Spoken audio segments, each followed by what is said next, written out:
안녕하세요. 주식 랩소디 오늘도 함께합니다. 저희 오늘 또 다룰 이슈가 너무나 많고요.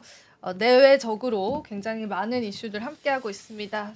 도움되는 정보들만 선별해서 오늘 또 가지고 왔으니까 저희와 함께해 보세요. 본부장님과 인사 나눠볼게요. 안녕하세요. 네, 안녕하세요. 반갑습니다. 네. 예. 네, 오늘 할 얘기 많잖아요. 네, 맞습니다. 하나하나 풀어보겠습니다. 네, 네. 먼저 얘기해 주세요. 예. 어제 무척 바빴습니다. 네.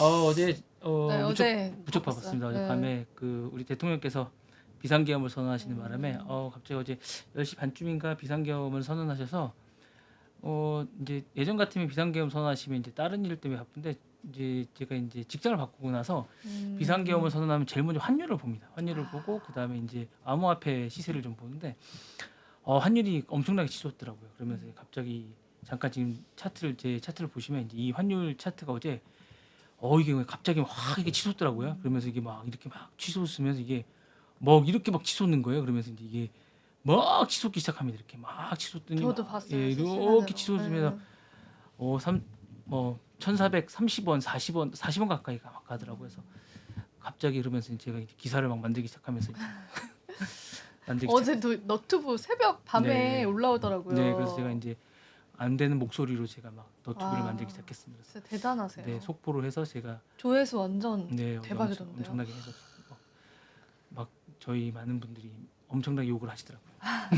저를 욕하신 게 아니고요. 그쵸, 한국 시장 여러 망했다고 가지로. 욕을 네. 하시는데 그러면서 이제 환율이 1,440원 가까이까지 거의 40원도 이제 돌파하고 40원 가까이까지 하이는 1,444원까지 돌파했더라고요. 잠깐 찍었다가 다시 내려오고 이제 그러면서 이제 갑자기 이제 그 비상계엄 이제 국회에서 이제 그 비상계엄이 풀리기 전까지 이제 국회가 이제 하기 전까지 한 1,420원대로 갑자기 좀 떨어지더라고요. 그래서 제가 느낌은 이게 그 비상계엄이 국회에서 이제 풀리겠구나라는 생각이 들었어요. 저는 이제 하기 전에 환율을 보면서 이게 제 느낌이 그런 느낌이 들었습니다.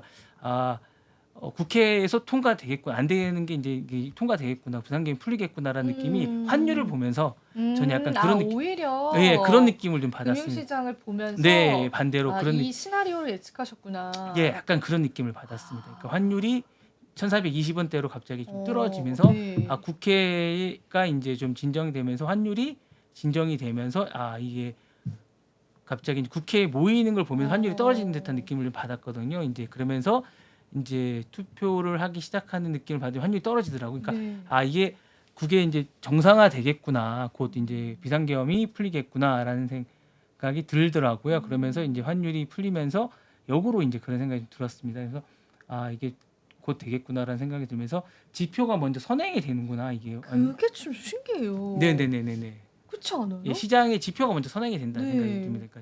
그러니까 먼저 이게 현상보다 지표가 먼저 선행이 된다. 그게 진짜 너무 신기했어요. 저도. 예, 주식 시장은 먼저 선행이 되지 않습니까? 네. 모든 경제 현상에 대해서. 그걸 어떻게 아는 거지? 시장 참여자들이? 네네. 그래서 이제 지표를 보면서 이게 지표가 선행이 되니까 현상을 지표가 선행하니까 되는구나. 그러면서 이제 제가 그 다음에는 이제 그 암호화폐 관련해서 전체적인 모든 암호화폐를 봤는데 암호화폐가 이제 그때도 이제 제가 이제 이걸 이제 전체적으로 저희 이제 그 단톡방을 이제 저희 같이 하는 유튜브 제작하는 팀들이랑 하고 있었어요. 근데 이게 24시간 변동이 다 파란색이었어요. 맞아요. 그때 당시에 보면서 맞아요. 다 파란색이었고 이제 뭐 차 파란색이었는데 이제 그게 이제 특히 비트코인은 완전 떨어지고 있었는데 요게 갑자기 약간밖에 안 떨어지더라고요. 그러면서 이게 진짜로 그렇게 되겠구나라는 생각이 들었습니다. 그러면서 요것도 이제 선행이 되는구나라는 생각이 들었습니다. 그런 느낌이 들면서 정말 지표가 정말 선행이 되는구나라는 생각이 들었습니다. 네, 그렇게 되었습니다. 근데 이제 이게 그거는 선행이 됐는데 정말 이 뉴욕 시장이 열리면서 우리 주가는 반영이 바로 되겠구나. 이 시장이 불안한 우리 것들은 시장 맞아요. 실제로 반영이 됐습니다. 오늘 사실 조금 방송을 힘들게 해서 저도 네. 이게 힘겹습니다. 네, 그래서 기분이 막 네네네. 좋지만은 않습니다. 네, 그래서 저도. 일단은 뭐 뉴욕 상장이 돼 있는 그 시장이 불신이 정말로 바로 되는 것 같습니다. 바로. 우리 시장에 대한 불신이 바로 됐고요. 우리 코스피 시장도 계속 우리 기관과 개인은 계속 받았지만 외국계는 계속 던지고 있는 그런 추세였던 것 같아요. 그리고 비상계엄해서 뉴욕 증시는 한국 기업들에 대한 불신은 계속 됐고요.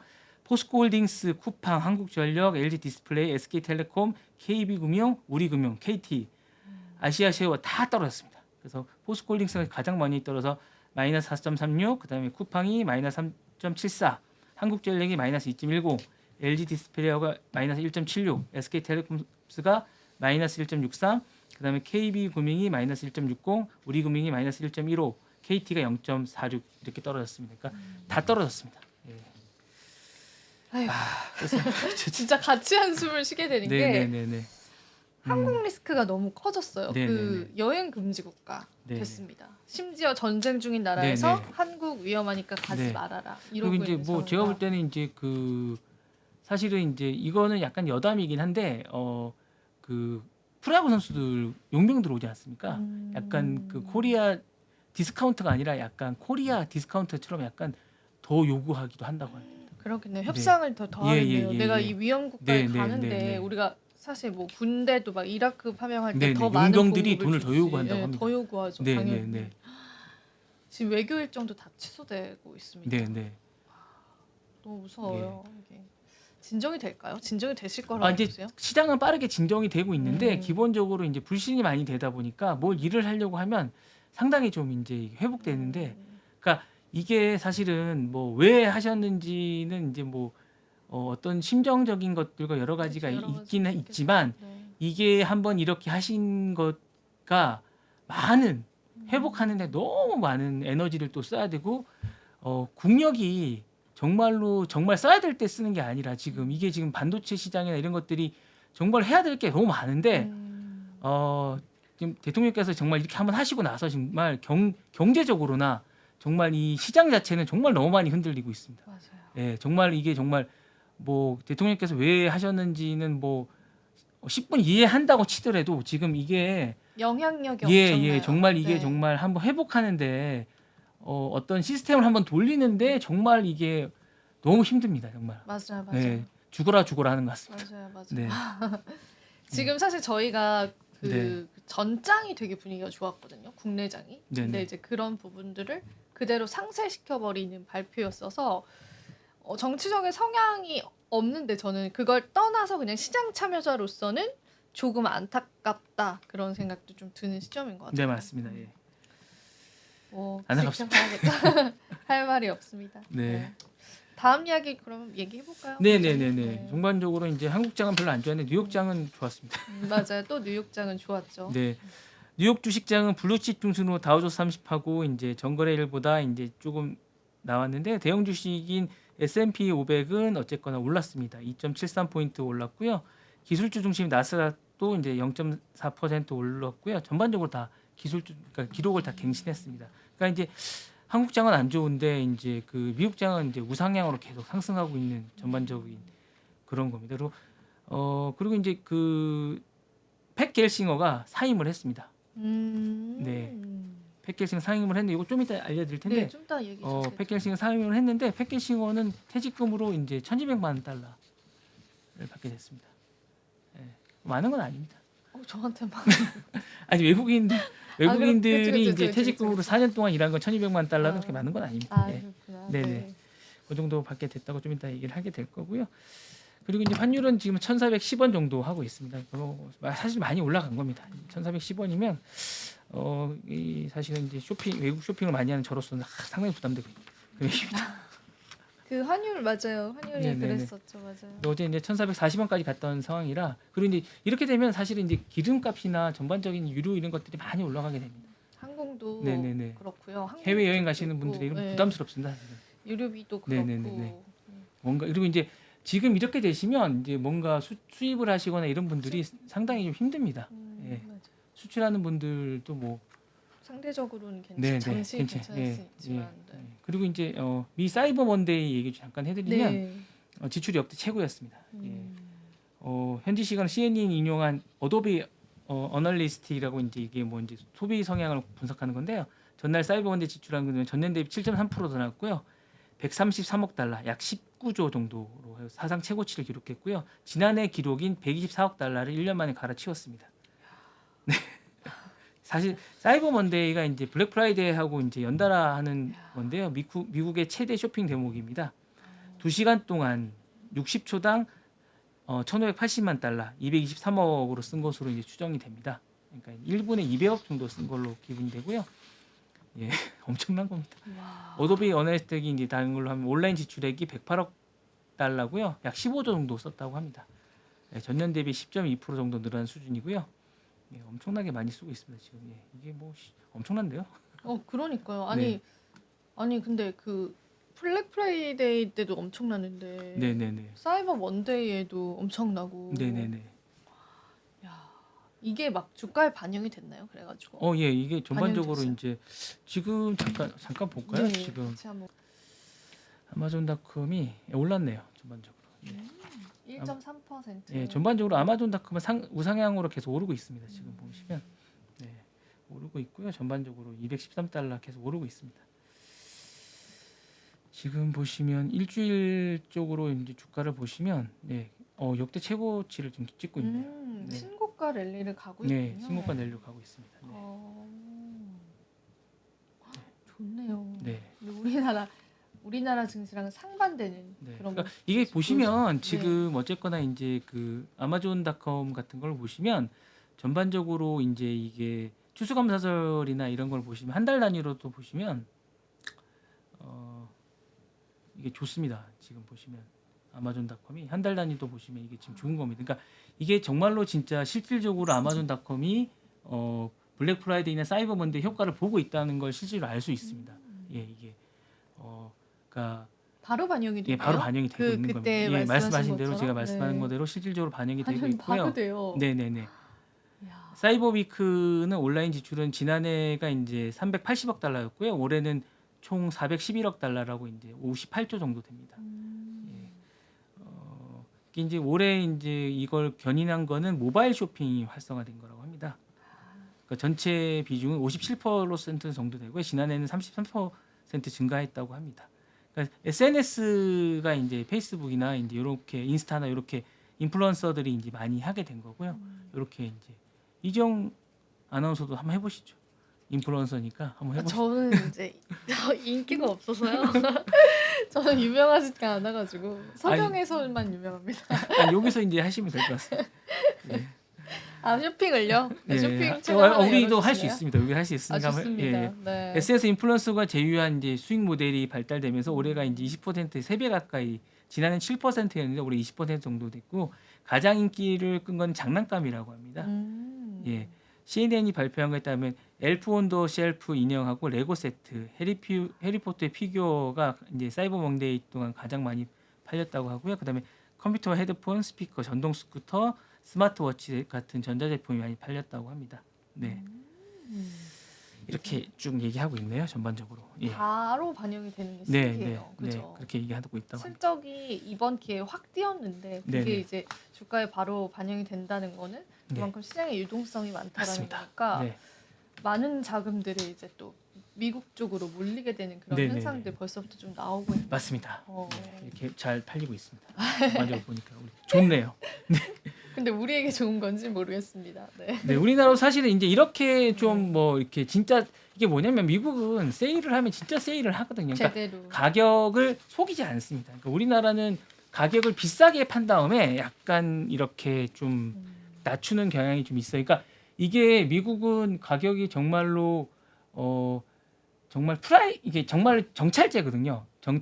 이 가격이 정말 이 가격이라고 믿고 내리지 않습니다. 근데 우리는 가격이 비싸게 정말로 해놓고 가격을 원래 받고자 하는 가격을 그 가격을 낮춘 가격으로 해요. 그러니까 이제 이게 사람들은 저 가격이 정말 원래 가격인지 오리지널 가격인지 잘 모르겠는 거예요. 그러니까 이제 이거를 서로가 신뢰가 없는 거예요. 근데 미국은 정말로 그 가격을 싸다고 생각하는 거예요. 블랙 프라이데이 때 서로에 대한 신뢰가 있는 거예요. 네. 그러니까 우리가 이제 만약에 이제 그런 가격에 대한 신뢰가 좀 있어야 되거든요. 만약에 100원이라는 가격, 그러니까 애플이 정말 우리가 그 사람들이 열광하는 이유가 뭐냐면 어떤 가격을 살 때 애플에 대해서 이제 만약에 아이폰이 나왔으면 저게 만약 200만 원이라고 생각해봐요, 아이폰이. 근데 이제 그거를 세일을 할 때 저걸 100만 원에 사면 정말 싸다고 생각을 하잖아요. 네. 근데 이제 그게 만약에 그래서 블랙 프라이데이 때 그걸 100만 원에 팔면 싸다고 생각을 하는데 그거를 만약에 400만 원인데 200만 원에 판다고 생각을 하면 싸다고 생각하지 않는 거예요. 사람들이. 그쵸. 그러니까 그런 정책을 이제 국내는 많이 쓰는데 미국은 그렇게 쓰지 않는다는 거죠. 그러니까 그 정책에 대해서 서로의 신뢰가 있는 거예요, 미국은. 근데 한국은 가격에 대해서 너무 널뛰기 정책을 쓰다 보니까 세일을 할 때 그거에 대한 신뢰가 없다 보니까 구매자들이 잘 사지 않는 거예요. 세일이 정말 세일인지 잘 모르겠는 거예요. 그쵸. 아니 딱 요즘에 소비자들이 되게 똑똑하거든요. 네네네. 그러니까 네. 비교 사이트가 미국은 없어요. 그러니까 한국처럼 비교 견적 사이트가 왜 필요한지 모르겠는 거예요. 네. 맞아요. 한국처럼 비교 견적 사이트가 왜 필요한지 모르겠는 거예요. 미국 쪽은 예, 그냥 사면 되는 거예요. 한국처럼 이렇게 비교 견적 사이트를 하는 곳이 별로 없어요. 그것도 참 특이한 문화예요. 그죠? 네네. 그러니까 너무 신뢰가 없다 보니까 비교 견적 아. 사이트가 있는 거예요. 그쵸. 예. 맞아요. 워낙 이제 소비자 신뢰도 없고 네네네네. 이게 세일이긴 한데 이게 근데 진짜 싼 건지 진짜 싼 건지 이걸 네. 내가 사도 되는 아니 건지 코드를 비교해가면서 제품 코드를 비교하면서 가격 견적을 비교하는 나라는 우리나라밖에 없을 거예요. 그러니까요. 네. 이게 그 모델인데 이게 그 예. 모델이 여기까지 이게 얼마짜리인지를 비교해가는 나라는 우리나라밖에 없을 거고 이걸 입어보고 이걸 아니 오프라인에서 옷을 입어보고 온라인 사는 나라는 우리나라밖에 없을 거라는 거죠. 네. 맞아요. 그런 네. 부분들 분명히 있습니다. 아마존을 보면서 많은 사례를 또 저희가 네. 이야기를 하게 되네요. 자, 그럼 네. 저희 또 AI 쪽 이야기도 본부장님 하실 이야기 있지 않으세요? 아 예예 네. 예예요? 잠깐만요. 잠깐만요. 너무 할 얘기가 오늘 많아서 그냥 본부장님 하실 이야기부터 네, 먼저 네. 하시죠. 네. 아 너무 많습니다. 네. 너무 많아서 정신이 없습니다 오늘. 네. 정신이 오늘 어젯밤에 아니, 저도 사실 잠을 거의 못 자서 네. 그래서 정신이 이제 없습니다. 고민을 잠깐만. 많이 했습니다. 아 정신이 없군요. 자 어젯밤에.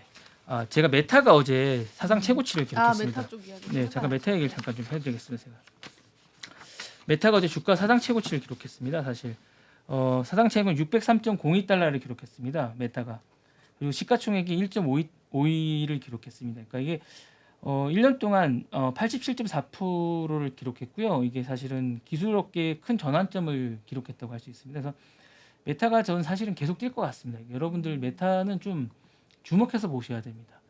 메타는 기본적으로 저는 다른 기업보다 메타를 좀 높게 평가하는데요. 왜 메타를 높게 평가하냐면 메타는 배당을 하지 않습니다. 잘. 그냥 그래서 다 투자. 그래서 네. 배당주 성격은 별로 없습니다. 그리고 이제 자선을 베풀거나 아니면 다시 투자합니다.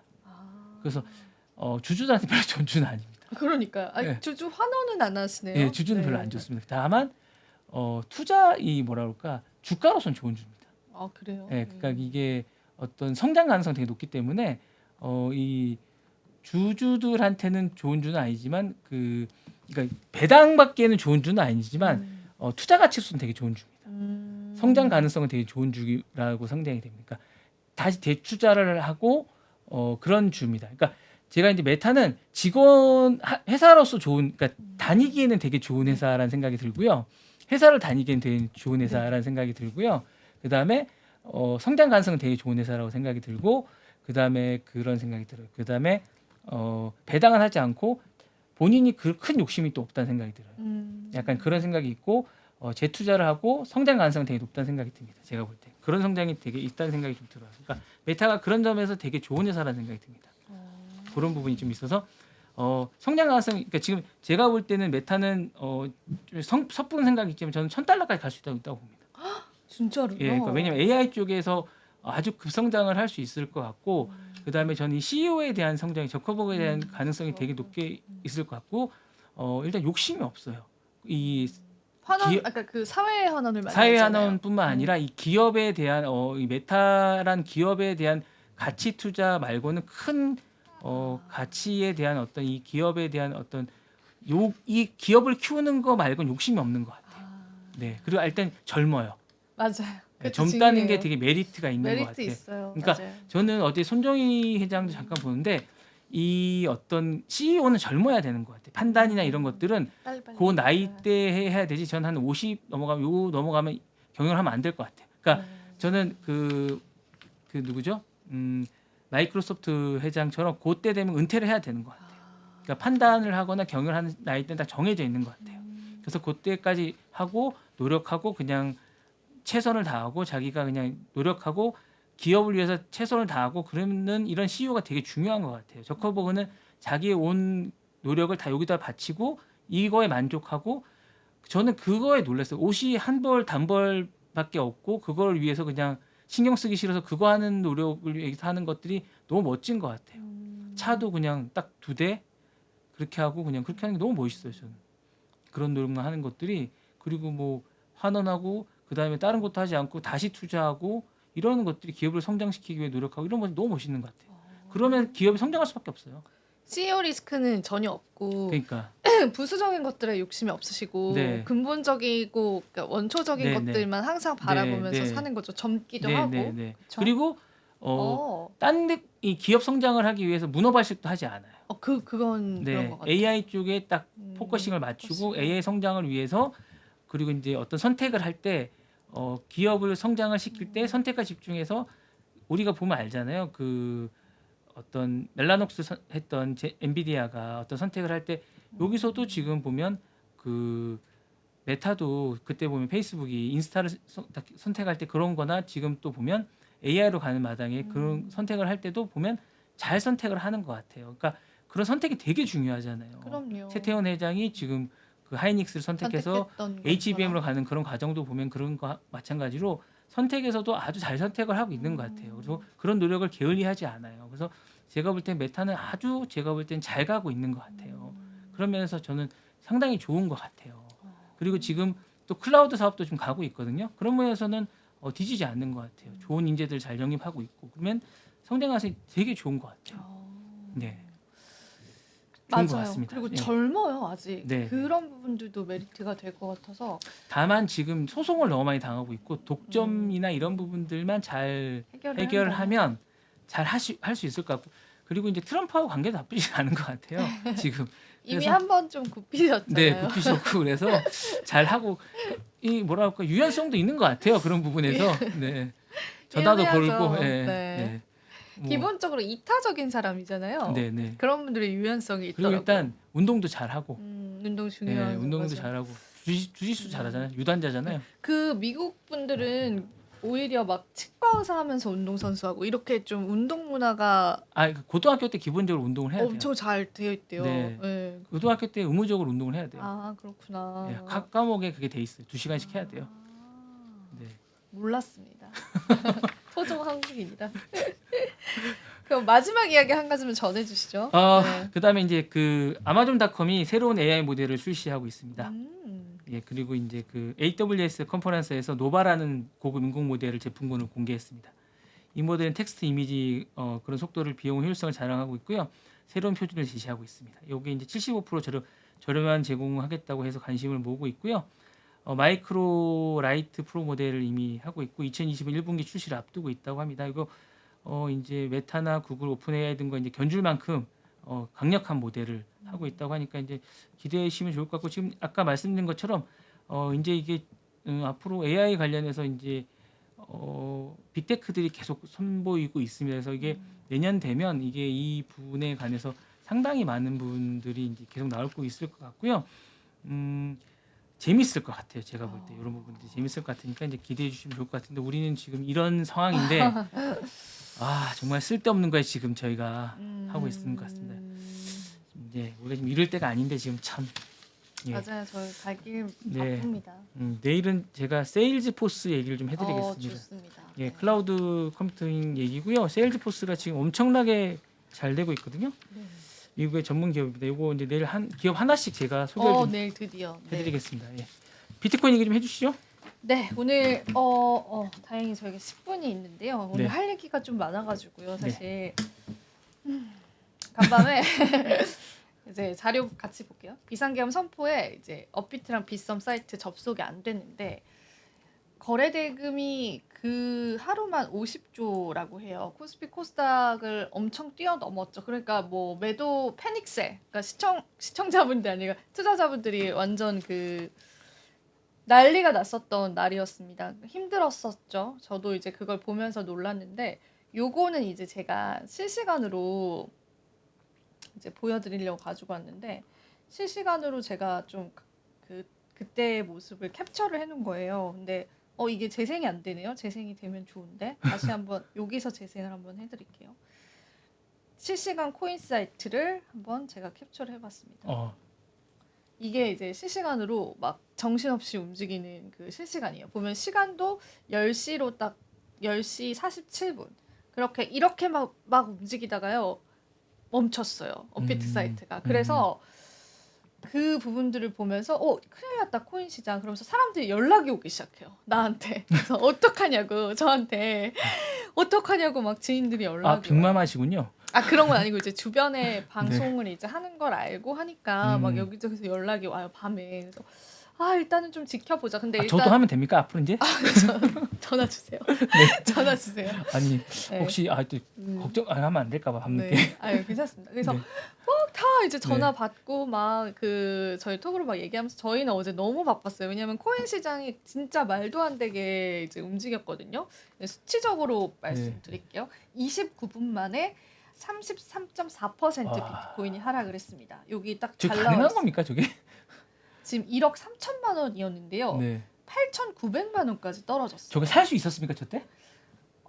사신 분들 있어요. 사신 분들 있어서 다시 올라온 있으니까 거죠. 저게 이제 네, 다시 거래가 가격이 된 거겠죠. 저게 정상적으로 왔습니다. 찍힌 거겠죠. 네. 가격이 저렇게. 그리고 이게 분당 비트코인 매도 물량이 분당 430개. 지금 1억 정도라고 치더라도 430억씩 분당 매도 물량이 이게 집계가 됐다라고 합니다. 누가 내놓은 겁니까 저거는? 그냥 모든 사람들이 이제 던진 한국 투자자, 겁니까? 네 던진 거예요. 한국 투자자가? 네, 한국 투자자분들이. 겁나서 던진 거예요? 왜냐면 사실 계엄이라는 게 살면서 경험을 하기가 쉬운 부분들이 아니고 제가 알기로는 그래도 고령 투자자보다는 좀 20대, 30대, 40대 저희 댓글 중에 50대 투자자분이 또 댓글 남겨줬더라고요. 50대도 많습니다 이렇게. 근데 그러니까 비교적 이런 젊은 층의 어떤 투자자분들이 이런 부분에 관해서 처음 있는 경우의 수였잖아요. 네네네네. 그러니까 어떻게 저는 처음에 거짓말인 줄 알았어요. 네, 저도요. 저 영화 보는 줄 알았는데 그런 어떤 패닉셀 물량들이 좀 나왔다라고 지금 분석이 되고 있어요. 네. 그리고 역사를 썼어요. 비트코인이 30분도 안 되는 시간 동안 이 정도의 변동성을 나타낸 거는 처음 있는 일이래요. 그래서 정말 제가 해외 사이트들도 전 많이 참고하니까 코인 시장은 다 가보면 헤드라인이 사우스 코리아, 사우스 코리아 이렇게 한국의 헤드라인이 이제 외국 외신 사이트에 많이 올려져 왔던 것들도 전 정말 오랜만에 보는 광경인 것 같습니다. 전쟁까지는 아니었지만 그래도 이게 참 심각하게 받아들인 거죠. 그래서 지금 다른 나라에서도 아직도 이 사태가 이제 시장의 헤드라인으로 좀 걸려 있다라는 거예요. 롤러코스터를 완전 겪은 거죠. 맞습니다. 그리고 해제 이후에 다시 이렇게 상승은 해줬습니다. 그래서 지금은 다시 안정화를 보여주고 있고 제가 이제 그 해외 거래소도 같이 확인을 하면서 이제 딱 봤는데 한국 거래소에서만 이런 움직임 좀 나아졌고 그리고 해외 거래소에서도 영향력은 있었어요. 소폭 이제 하락은 했습니다. 알트코인 같은 경우에는 이 자료에는 없지만 리플이 지금 30분 안에 56% 하락했어요. 그러니까 지금까지 거의 일주일간 100% 상승했던 거에 반토막이 됐고 그리고 이더리움도 계엄 선포 직후부터 28분 뒤에 38% 떨어지면서 암호화폐 시장이 정말 난리가 나서 우리가 사실은 김치 프리미엄이다라고 해서 국내 코인 거래소의 프리미엄을 받았던 그런 현상들을 이야기하는데 그게 역김치 프리미엄이라고 해서 역김치 프리미엄이 마이너스 32%까지 떨어졌습니다. 그래서 정말 난리가 났죠. 그리고 이게 해제 결의안 통과되면서 시장에서 바로 좀 반응이 나와졌고 이런 부분들 때문에 굉장히 간밤에 혼란스러운 시장이었다라고 그렇게 여러분들 해석을 해보시면 좋을 것 같아요. 그래서 코인 시장이라는 거는 여러분 주의해야 하셔야 될 게 그 장이 없습니다. 장이 닫히고 열리고 그런 게 그쵸, 없이 그쵸. 그냥 계속, 24시간이에요. 그렇죠. 클로징 벨이 없는 시장이에요. 그래서 모든 악재는 항상 반영이 되는데 전쟁 때도 이 정도는 아니었어요. 그러니까 이스라엘 최근에 전쟁 났을 때도 이 정도까지는 물론 웃으면 안 되는데. 네, 웃으면 안 되는데 그쪽 네. 거래소는 모르겠지만 이 정도까지는 아니었던 것 같은데 이런 사태가 지금 국내 시장에서 일어났다라는 게 정말 경이롭고 역사적인 비트코인 변동성의 역사의 한 획으로 지금 남았다. 근데 이제 우리가 진짜 이런 케이스 처음 겪어보는 거기 때문에 저희 모두가 당황을 했습니다. 뭐 정치적인 뭐 옳고 그름을 떠나서 시장의 반영도가 이렇게 민감했다라는 부분들로 여러분 해석을 해주시면 좋겠고 일단 리플 쪽 이야기 해볼게요. 이게 리플 온체인 지표인데 리플 온체인 지표 굉장히 치솟고 있는 게 여러분 이렇게 보이시죠? 리플이 가격 상승이 100%에 가까워지면서 역대 최고의 고래 활동을 나타냈습니다. 고래 활동 온체인 데이터 보면은 이제 고래가 거래소로 상당하게 많이 급증이 됐다라는 부분이에요. 흘러 들어온 거예요. 익스체인지 플로우잖아요. 흘러 들어왔어요 거래소로. 그러면은 매도의 의사로 좀 표현이 되고 있어서 큰 손들한테서는 지금 일부의 차익 실현 현상은 리플 쪽으로는 나올 수 있고 실제로 어제 계엄령 선포 이후에 해외 거래소에서는 리플이 5%가량 빠졌어요. 우리는 30%. 그러니까 영향력은 있었던 거죠. 전체 시장 대비해서. 그래서 이런 거는 이제 최근 온체인 지표니까 여러분들이 참고를 한번 해보시면서 이제 리플 가격의 숨고르기는 있을 수 있다라고 같이 한번 이렇게 우리가 살펴보면 좋을 것 같습니다. 그리고 또 제가 이거는 좀 말씀드리고 싶은 게 비트코인 지금 96,000달러거든요. 제가 방금 전에 캡처를 했습니다. 지금 10만 달러 지금 계속 못 가고 있어요. 근데 이 10만 달러가 고지다라고 한다면은 우리가 이런 가격의 허들들이 있잖아요. 비트코인도 1만, 2만, 3만, 4만 뭐 이렇게 넘겨서 지금 9만 6천까지 온 건데 이 허들에 도달할 때까지의 몇 번 부딪히는의 패턴을 나타낸 그런 지표가 재밌게 있더라고요. 그래서 요거 같이 보면은 재밌을 것 같아요. 10,000달러에 도달했을 때까지 21번의 고배를 맞았대요. 그러니까 가려다가 떨어지고 2만 달러는 15번. 재밌네요. 재밌죠. 그리고 3만 달러는 32번. 고배의 기준은 뭡니까? 그 기준이 좀 애매해요. 그래서 그냥 자기가 요거를 겁니까? 네, 이거를 이제 온체인 지표로 이렇게 만들어서 제시를 해주셨어요. 글래스노드에서. 그래서 요거를 여러분들이 참고를 해보시고, 그러니까 이런 지금까지 역사적인 패턴이 있었다는 거고, 그리고 4만 달러까지는 24번. 그리고 5만 달러까지는 18번, 6만, 7만 24번씩 각각 했는데 요번이 굉장히 특이했대요. 8만 갈 때 0번의 고배를 맞았대요. 이게 사실 역사적으로도 조금 특이한 상황이거든요. 이게 트럼프발의 이슈였습니다. 그리고 이제 9만 갈 때까지는 3번의 고배를 맞았고 10만 지금 앞겨두고 있는 상황에선 2번의 고배를 지금 맞고 있대요. 그러면은 이제 시장의 경우의 수는 9만 갔을 때처럼 한 번만 더 고배를 맞으면 10만을 뚫을까? 아니면 이전 패턴을 따라하면서 막 15번, 21번 이렇게 그 앞까지 이제 가면서 막 등락을 반복하면서 뚫을까? 요거에 대해서 이제 커뮤니티에 뭐 의문을 남긴 거죠. 그래서 그 부분에 관해서 굉장히 다양한 의견들이 있었고 10만 달러 지금 얼마 남지 않은 상황에서 2번이라는 우리가 어떤 펌핑을 겪었습니다. 그렇기 때문에 이번에 3번의 고배를 맞고 올라가 줄지 아니면 그 장기적으로 길어질지 같이 한번 살펴보면서 이 그래프를 우리가 같이 채워보는 마음으로 가격을 좀 체크를 해보면 좋을 것 같아요. 근데 또 추가적으로 드릴 이야기는 지금 알트코인 쪽의 시가총액 전체 그러니까 비트를 뺀 알트의 시가총액이 11월 달에만 2배 이상 급증을 했다라고 그러니까요. 많이 해요. 들고 예, 있더라고요. 그래서 알트코인 쪽으로의 만약에 수급이 돈다면 우리가 꿈의 10만 달러라고 하죠. 그 10만 달러가 과연 올 수 있을까에 대한 부분들은 조금 의문이 남아요. 근데 이제 최근 분석가들의 동향은 기존까지의 패턴이랑은 좀 다를 것 같다. 그러니까 예전에는 비트코인이 최고점을 찍고 알트로 이제 수급이 돌았다면은 이제는 그 패턴이 조금 깨진 것 같다라는 의견도 있거든요. 근데 그게 왜 그렇게 말씀을 하시는지는 제가 조금 더 공부해서 내일이든 모레든 한번 설명을 좀 드려보도록 하고요. 그리고 자료로 준비는 하지 않았는데 머스크가 이제 좋아하는 도지코인 같은 경우에는 고래들이 지금 다시 매집을 많이 하고 있다라고 해요. 그래서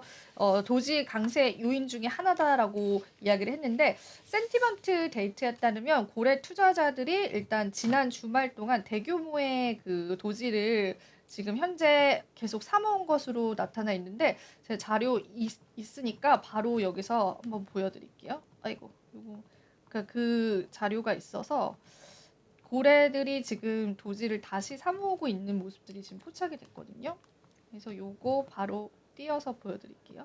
이게 센티멘트라는 온체인 사이트 분석인데 여기 보시면은 바로 띄워드리겠습니다.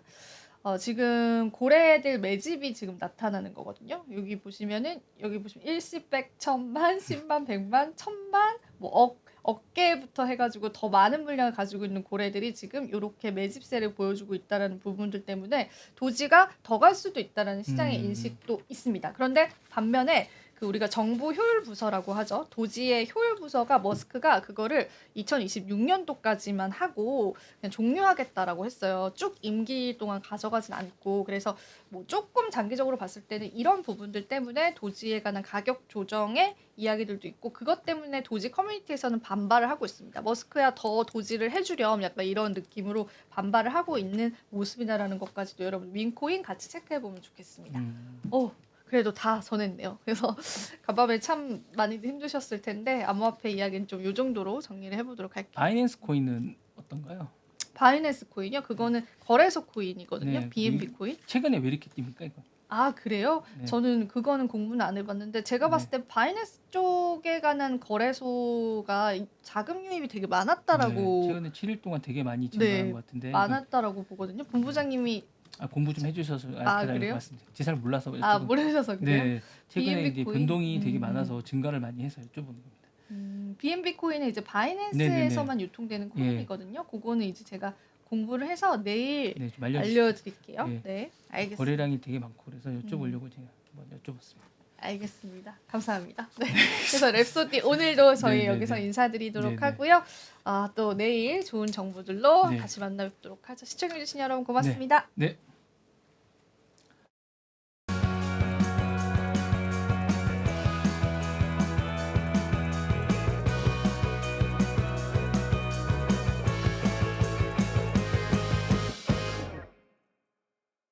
시청자 여러분 안녕하세요. 국내외 모든 경제 뉴스를 한눈에 파악해드리는 모두의 증시 진행의 최민주입니다. 증시 뉴스 전달드리겠습니다. 첫 번째 뉴스입니다. 도널드 트럼프 미국 대통령 당선인이 차기 증권거래위원회 위원장에 폴 애킨스 전 SEC 위원을 지명했습니다. 트럼프 당선인은 4일 자신이 설립한 소셜미디어 트루스 소셜에 글을 올려 차기 SEC 위원장으로 폴 애킨스를 지명했다고 발표했습니다.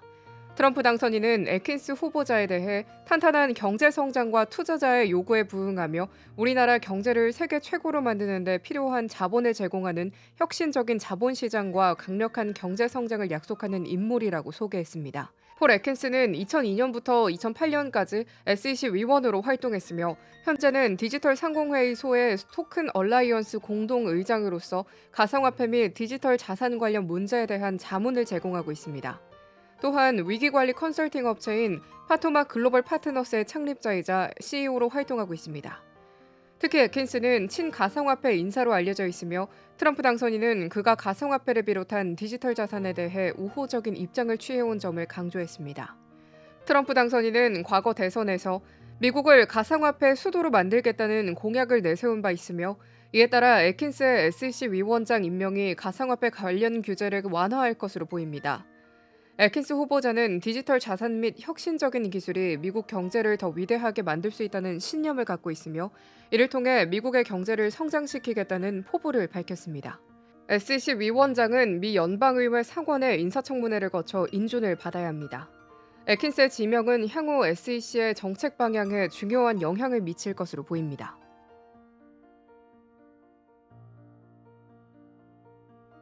다음 뉴스입니다. 갑작스럽게 사임한 인텔의 팻 겔싱어 최고 경영자가 퇴직금으로 약 1천만 달러, 한화 약 141억 원을 받을 전망입니다. 인텔은 새 CEO를 찾기 위해 외부 인사를 유력하게 검토하고 있으며 현재 임시 CEO들이 경영을 이끌고 있는 상황입니다. 인텔은 1일 팻 겔싱어 CEO가 이사회의 신임을 받지 못해 사임했다고 발표했습니다. 겔싱어는 퇴직금으로 약 1천만 달러, 한화 약 141억 원을 받게 될 것으로 보입니다. 퇴직금에는 기본 연봉 125만 달러의 18개월분과 연간 목표 보너스 340만 달러의 1.5배, 그리고 올해 성과에 따른 보너스가 포함됩니다. 이 모든 금액을 합치면 약 1천만 달러에 달합니다. 현재 인텔은 새 CEO로 외부 인사를 검토하고 있으며 최고 재무 책임자인 데이비드 진스너 부사장과 클라이언트 컴퓨팅 그룹 사장인 마셸 존스턴 홀트하우스가 임시 공동 CEO로 일하고 있습니다. 외부 인사 후보로는 마벨 테크놀로지의 매트 머피 CEO와 케이던스 디자인 시스템의 립부탄 전 CEO가 거론되고 있습니다. 인텔은 새 CEO를 찾기 위해 글로벌 인재 검색 업체인 스펜서 스튜어트와 계약을 맺고 후보자를 평가하고 있습니다. 특히 인텔은 그동안의 전통을 깨고 외부 인사를 영입할 계획으로 보입니다. 인텔은 1968년 창립 이래 한 명을 제외하고는 모두 인텔 출신이 CEO를 맡았던 만큼 외부 인사의 영입은 이례적인 결정입니다. 업계에서의 겔싱어 CEO의 갑작스러운 퇴진으로 인텔 내부에서 유력한 후보를 찾는 데 어려움이 있을 것으로 보고 있습니다.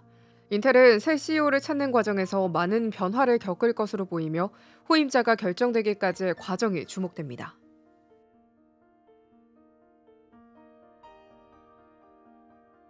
다음 뉴스입니다. 한국의 비상계엄 선포와 그 해제에 대한 국제사회의 반응이 이어지고 있습니다.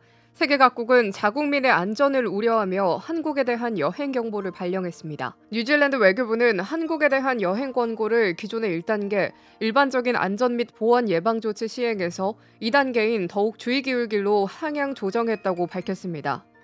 뉴질랜드 외교부는 한국의 여행 시 주의가 필요하다면서 12월 3일 계엄령이 일시적으로 선포되었고 4일 해제됐다고 설명하며 현재에서 시위가 발생할 수 있음을 경고했습니다.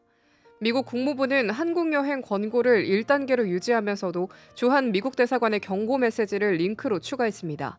대사관은 계엄령 해제 후에도 상황은 여전히 유동적이므로 시위 현장과 대규모 군중을 피하고 집회가 있을 수 있는 지역에서는 주의를 기울여야 한다고 강조했습니다. 유럽 국가들 역시 한국에 대한 여행 경고를 발령했습니다. 영국 외무부는 한국에 대한 여행 권고를 업데이트하며 계엄령은 해지되었지만 대형 정치적 집회가 예상되는 광화문과 국회 주변 지역에서는 시위를 피하라고 당부했습니다. 프랑스 대사관은 한국 내 제한 조치가 해제되었음을 알리며 교민들에게 정상적인 활동을 재개하되 정치적 집회에는 참여하지 말 것을 권고했습니다. 전쟁 중인 이스라엘도 한국에 대한 경고를 발령했습니다. 이스라엘 외무부는 3일반 성명문을 통해 현재 상황이 명확하지 않으므로 한국을 방문할 필요성을 신중히 검토하라며 새로운 언론 보도를 지켜보면서 집이나 숙소에 머물 것을 권고한다고 밝혔습니다. 한국 주재 우크라이나 대사관도 계엄령 해제를 알리며 대규모 행사 참여를 자제하고 현지 당국의 권고를 따를 것을 당부했습니다. 비상계엄 선포 이후 한국에 대한 국제사회의 우려가 계속되고 있으며 상황은 여전히 변동성이 크기 때문에 해외 각국에 추가적인 경고가 나올 수 있는 가능성도 있습니다.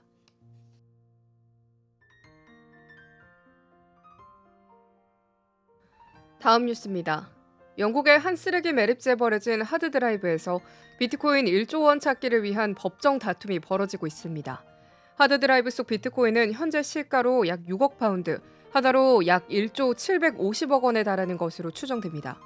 영국 뉴포트의 한 쓰레기 매립지에 버려진 하드드라이브에서 6억 파운드 규모의 비트코인을 회수하려는 법정 다툼이 벌어지고 있습니다.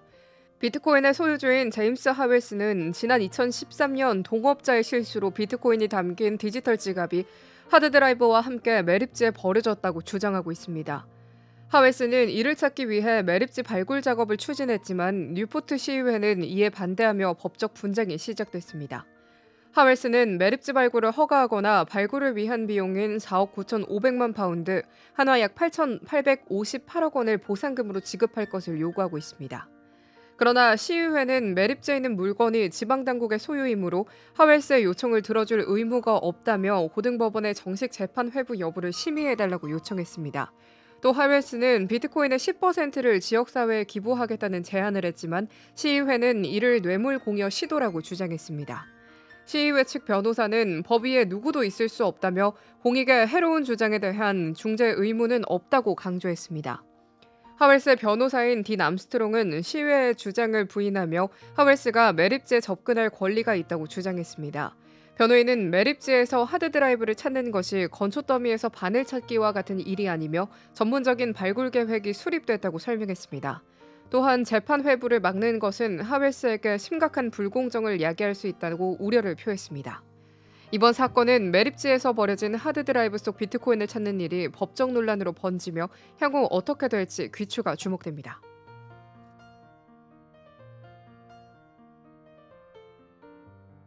다음 뉴스입니다. 일론 머스크 테슬라 최고 경영자와 그의 지지자들이 델라웨어 법원의 캐서린 맥코믹 판사의 판결에 반발하고 있습니다. 테슬라의 CEO 일론 머스크가 자신에게 언급된 1천억 달러 규모의 주식 매수 선택권 보상안이 적법하지 않다고 판결한 캐서린 맥코믹 델라웨어 법원 판사를 강하게 비난하고 있습니다. 맥코믹 판사는 이 보상안이 당시 테슬라 주가를 기준으로 약 1,015억 달러 규모였지만 이를 적법하지 않다고 판결했습니다. 머스크는 해당 판결을 절대적인 부패라고 비난하며 이후 자신의 소셜미디어 플랫폼 X에서 백코믹 판사를 공격하는 글을 올렸습니다. 이어 머스크의 지지자들 역시 맥코믹 판사의 사진을 공유하며 비난의 목소리를 높였고 미쳤다, 판사직에서 물러나라, 완전히 사악하다 등의 극단적인 댓글들이 이어졌습니다. 머스크가 공유한 X는 2억 680만 명의 팔로워를 보유하고 있으며 이 플랫폼에서의 비난 공세는 더욱 확산되고 있습니다. 테슬라의 주요 투자자이자 한국에서 돈나무 언니로 잘 알려진 캐시 우드는 X의 델라웨어 판사는 최악의 운동권 판사라며 강하게 비판했습니다. 이 소송은 테슬라 소액주주 리처드 토네타가 2018년 머스크의 보상 패키지에 반발해 제기한 소송에서 비롯됐습니다.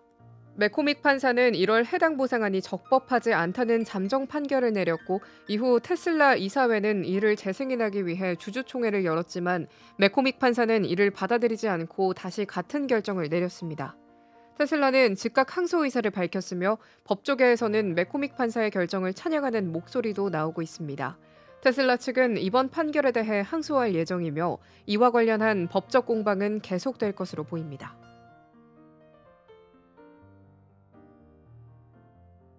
다음 뉴스입니다. 트럼프 대통령의 2기 행정부 국방부 장관 후보자인 피트 헤그세스가 과거 성폭행 의혹과 관련된 논란을 전면 부인하며 연방 상원 인사청문회를 통과할 의지를 밝혔습니다. 피트 헤그세스 트럼프 2기 행정부 국방부 장관 후보자가 자신을 둘러싼 성폭행 의혹을 전면 부인하며 상원 인사청문회를 통과할 의지를 다졌습니다. 헤그세스 후보자는 월스트리트저널 기고문을 통해 군복무와 재향군인 단체 활동 그리고 폭스뉴스 앵커로서의 경력을 언급하며 자신이 애국심이 강한 인물임을 강조했습니다. 헤그세스는 자신이 과거 재향군인 단체인 자유를 위한 재향군인과 미국을 걱정하는 재향군인의 회장직을 맡았던 시기에 과도한 음주와 성적 부적 설정 문제로 퇴출된 의혹에 대해 강력히 반발했습니다. 헤그세스는 완벽하지는 않았지만 정직하고 성실했다며 부적절한 행동을 하지 않았고 모든 사람을 존중했다고 주장했습니다. 또한 헤그세스는 일부 직원들의 익명 고발로 인해 자신과 관련된 논란이 과장됐다고 밝히며 언론은 우리가 대학 사교 클럽을 운영하는 것처럼 묘사했지만 그것은 사실이 아니다라고 강조했습니다. 과거 모친이 자신에게 보낸 비난의 이메일에 대해서는 어머니를 매우 사랑하며 많은 어려움을 겪었지만 하나님의 은혜로 다른 길을 택했다며 자신의 성격과 삶이 변화했다고 주장했습니다.